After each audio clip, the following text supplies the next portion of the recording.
আজি আপোনালোকৰ লগত মই এটা খবৰ শ্বেয়াৰ কৰিম। বিশেষকৈ আজিৰ খবৰটো হৈছে আমাৰ একাডেমিক টিউটৰ ছাৰ বাইদেউসকলৰ বিষয়ে আপোনালোকৰ লগত গুৰুত্বপূৰ্ণ এটা খবৰ শ্বেয়াৰ কৰিম। আপোনালোকে স্ক্ৰীনত এক নম্বৰ ভিডিঅ' চাই থাকিব আৰু এতিয়ালৈকে যদি আমাৰ চেনেলটো ছাবস্ক্ৰাইব কৰি কেনেকৈ ছাবস্ক্ৰাইব কৰি দিব আৰু প্ৰতিগৰাকী টিউটৰ গুৰি যাতে নেকি সেইখিনি খবৰ পাই আপোনালোকে শ্বেয়াৰ কৰি দিব। আৰু নিশ্চয় আমাৰ সকলো টিউটৰ ছাৰ বাইদেউসকলে অলৰেডি জ্ঞাত যে আমাৰ সদৌ সন্মিলিত টিউটৰ মঞ্চৰ জৰিয়তে একেবাৰে একেলগ হৈ এটা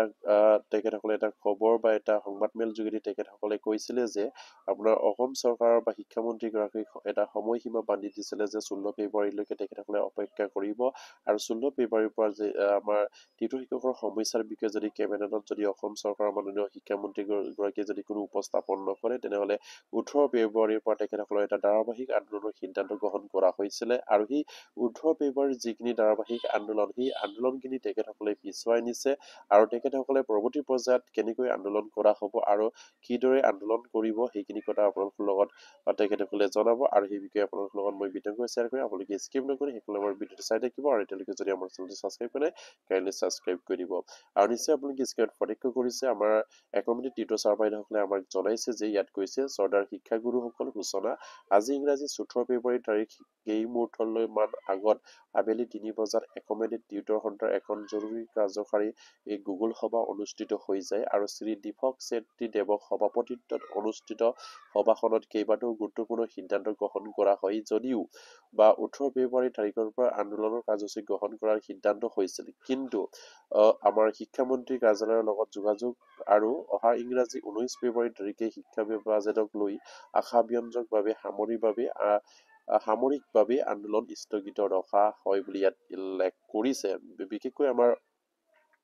একাডেমিক টিউটৰ ছাৰ বাইদেউসকলে এটা গুৰুত্বপূৰ্ণ সভা অনুষ্ঠিত হৈছিলে গুগল মিট অনুষ্ঠিত হৈছিলে 14 ফেব্ৰুৱাৰী তাৰিখে আজিৰ দিনটোত আৰু সেই সভাত তেখেতসকলে সিদ্ধান্ত গ্ৰহণ কৰিছে যে আপোনাৰ 18 ফেব্ৰুৱাৰীৰ পৰা যিখিনি তেখেতসকলৰ ধাৰাবাহিক আন্দোলনৰ সিদ্ধান্ত আছিলে আৰু সেই সিদ্ধান্তটো তেখেতসকলে অলৰেডি বাতিল কৰিছে আৰু সেই মৰ্মে তেখেতসকলে হয়তো ইয়াত উল্লেখ কৰিছে যে 19 ফেব্ৰুৱাৰী তাৰিখে শিক্ষা বাজেট হোৱাৰ সম্ভাৱনা আছে আৰু সেই 19 ফেব্ৰুৱাৰী তাৰিখে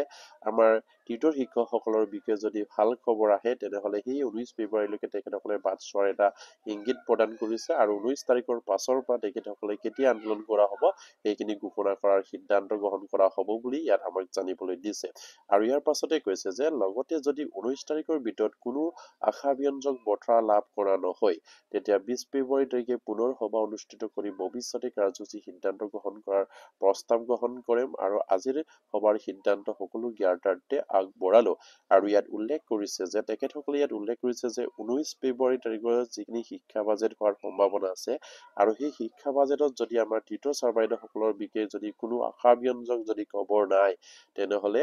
আমাৰ একাডেমিক টিউটৰ ছাৰ বাইদেউসকলে আজিৰ দিনটোৰ দৰে তেখেতসকলে 20 ফেব্ৰুৱাৰী তাৰিখে গুগল মিট সভাৰ এটা সিদ্ধান্ত গ্ৰহণ কৰিব আৰু সেই সিদ্ধান্তৰ মৰ্মে তেখেতসকলৰ পৰৱৰ্তী পৰ্যায়ত যি ধৰণৰ প্ৰস্তাৱ গ্ৰহণ কৰিব সেইখিনি আমাৰ একাডেমিক টিউটৰ ছাৰ বাইদেউসকলক জনোৱাৰ সিদ্ধান্ত গ্ৰহণ কৰা হ'ব বুলি ইয়াত উল্লেখ কৰিছে তেখেতসকলৰ বিষয়ববীয়াই। নিশ্চয়কৈ আমাৰ টিউটৰ ছাৰ বাইদেউসকলৰ মাজত সেই সময়ত তেখেতসকলৰ যিখিনি আশা আকাংক্ষাবিলাক সোমাই পৰি আছে আৰু তেখেতসকলৰ সমস্যাবিলাক সেই যিখিনি চলি থকা বাজেটত সমাধান হ'বনে নহ'ব সেইখিনিক লৈ তেখেতসকলৰ মনত দুদুৰ মুদুৰ সৃষ্টি হৈ আছে আৰু সেইখিনি খবৰকে লৈ আমাৰ প্ৰতিগৰাকী একাডেমিক টিউটৰ ছাৰ বাইদেউসকলেই হওক বা বৰবৰিণ চেলেছ টিউটৰ ছাৰ বাইদেউসকলেই হওক বা অন্যান্য টিউটৰ ছাৰ বাইদেউসকলেই হওক তেখেতসকলৰ বিষয়ববীয়াক আমাৰ টিউটৰ ছাৰ বাইদেউসকলে বাৰম্বাৰ কৈ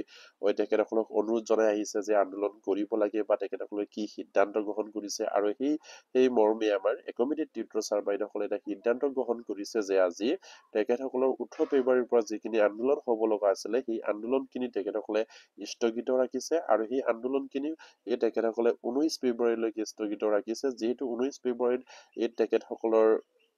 খবৰ পোৱা মতে আমাৰ শিক্ষা বাজেট হোৱাৰ সম্ভাৱনা আছে আৰু সেই শিক্ষা বাজেটতে যদি আমাৰ টিউটৰ ছাৰ বাইদেউসকলৰ বিষয়ে বা একাডেমিক টিউটৰ ছাৰ বাইদেউসকলৰ বিষয়ে যদি একো নাহে তেনেহলে পৰৱৰ্তী পৰ্যায়ত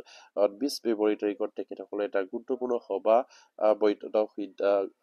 হ'ব আৰু সেই সভাতে তেখেতসকলে পৰৱৰ্তী পৰ্যায়ৰ যিখিনি আন্দোলনৰ সিদ্ধান্ত গ্ৰহণ কৰিব লাগিব সেইখিনি তেখেতসকলে এই সভাত জনোৱা হ'ব বুলি ইয়াত উল্লেখ কৰিছে আৰু সেইকাৰণে প্ৰতিগৰাকী একাডেমিক টিউটৰ ছাৰ বাইদেউসকলক ধৈৰ্য সহকাৰে আপোনাৰ 19 ফেব্ৰুৱাৰী তাৰিখলৈ তেখেতসকলক আশাৰে বাট চাই থকাৰ এটা ইংগিত প্ৰদান কৰিছে তেখেতসকলৰ বিষয়ববীয়াই। আৰু নেক্সট যদি 19 ফেব্ৰুৱাৰী তাৰিখৰ যিখিনি শিক্ষা বাজেট হোৱাৰ সম্ভাৱনা আছে, সেই শিক্ষা বাজেটত যদি একমিডেট টিউটৰ ছাৰ বাইদেউসকলৰ বিষয়ে যদি একো অসম চৰকাৰ বা শিক্ষামন্ত্ৰীয়ে যদি উল্লেখ নকৰে, তেনেহ'লে 20 ফেব্ৰুৱাৰী তাৰিখে তেখেতসকলে এটা গুৰুত্বপূৰ্ণ সভা অনুষ্ঠিত হ'ব আৰু সেই সভাতে তেখেতসকলৰ পৰৱৰ্তী পৰ্যায়ৰ যিখিনি আন্দোলনৰ সিদ্ধান্ত গ্ৰহণ কৰিবলগীয়া আছে সেইখিনি গ্ৰহণ কৰাৰ কথা ইয়াত জানিবলৈ দিব বুলি ইয়াত উল্লেখ কৰিছে। আৰু শেষত নিশ্চয় আপুনি কি স্ক্ৰীনত প্ৰত্যক্ষ কৰিছে আমাৰ একমিডেট টিউটৰ ছাৰ বাইদেউসকলৰ সম্পাদক আমাৰ দ্বিজেন শৰ্মা ছাৰ ইয়াত লিখিছে সদৌ হুকুম সংলগ্ন টিউটৰ সন্থা বুলি ইয়াত উল্লেখ কৰিছে। আৰু সেয়া প্ৰতিগৰাকী আমাৰ একমিডেট টিউটৰ ছাৰ বাইদেউসকলৰ কাৰণে এটা গুৰুত্বপূৰ্ণ খবৰ। আপোনালোকৰ সন্থাই অলৰেডি আপোনালোকৰ যিখিনি 18 ফেব্ৰুৱাৰী তাৰিখৰ যিখিনি আন্দোলন হ'ব লগা হৈছিলে সেই আন্দোলনখিনি তেখেতসকলে পিছুৱাই নিছে আৰু সেই আন্দোলন তেখেতসকলে 19 ফেব্ৰুৱাৰীৰ পাছলৈকে তেখেতসকলে পিছুৱাই নিছে আৰু সেই আন্দোলনৰ তাৰিখ দিন এতিয়ালৈকে তেখেতসকলে ফিক্স কৰা নাই আৰু সেই আন্দোলনৰ দিন তাৰিখ হয়তো তেখেতসকলে 20 ফেব্ৰুৱাৰী তাৰিখে ফিক্স কৰিব। কাৰণ 19 ফেব্ৰুৱাৰী তাৰিখে বা আপোনাৰ শিক্ষা বাজেট হোৱাৰ সম্ভাৱনা আছে আৰু সেইবাবে তেখেতসকলে সেই তাৰিখলৈকে তেখেতসকলৰ আন্দোলনৰ যিখিনি কৰিবলগীয়া সমস্যা সেইখিনি স্থগিত ৰাখিছে আৰু সেইবাবে তেখেতসকলে 19 তাৰিখৰ পাছতে তেখেতসকলে আন্দোলনৰ সিদ্ধান্ত গ্ৰহণ কৰাৰ ইয়াত উল্লেখ কৰিছে। আৰু সেয়া খুবেই এটা গুৰুত্বপূৰ্ণ খবৰ আমাৰ একমিডেট টিউটৰ ছাৰ বাইদেউসকলৰ কাৰণে, কাৰণ তেখেতসকলে ভাবি আছিলে যে আগৰ সিদ্ধান্ত মৰ্মে 18 ফেব্ৰুৱাৰী তাৰিখে ধাৰাবাহিকভাৱে যদি আন্দোলন হয় তেখেতসকলে সেই আন্দোলনত অংশগ্ৰহণ কৰিব লাগিব আৰু কেন্দ্ৰীয় কমিটিৰ পৰা তেখেতসকলে সেইখিনি উঠৰ বিচাৰি আছিলে। আৰু অলৰেডি আমাৰ একমিডেট টিউটৰ ছাৰ বাইদেউসকলৰ কেন্দ্ৰীয় কমিটিয়ে সেইখিনি জনাই দিছে যে 18 ফেব্ৰুৱাৰীৰ পৰা আন্দোলন হয়, 19 ফেব্ৰুৱাৰীলৈকে তেখেতসকলে বাট চাব। 19 ফেব্ৰুৱাৰীত যিহেতু শিক্ষা বাজেট হোৱাৰ সম্ভাৱনা আছে আৰু সেইবাবে তেখেতসকলে 19 ফেব্ৰুৱাৰীৰ পাছতহে হয়তো 20 ফেব্ৰুৱাৰী তাৰিখে তেখেতসকলৰ এটা গুৰুত্বপূৰ্ণ মিটিং হ'ব আৰু সেই মিটিঙৰ জৰিয়তে পৰৱৰ্তী পৰ্যায়ৰ কোনটো তাৰিখত আন্দোলন সিদ্ধান্ত গ্ৰহণ কৰিব সেইখিনি জনাব বুলি ইয়াত উল্লেখ কৰিছে। আৰু আজিৰ ভিডিঅ'টো মই শেষ কৰিলোঁ আৰু প্ৰতিগৰাকী একমিডেট টিউটৰ ছাৰ বাইদেউ যাতে নেকি এইখিনি খবৰ পায় আপোনালোকে শ্বেয়াৰ কৰি দিব আৰু এতিয়ালৈকে যদি আমাৰ চেনেলটো ছাবস্ক্ৰাইব কৰে কেলে ছাবস্ক্ৰাইব কৰি দিব। নমস্কাৰ, জয় আই অসম।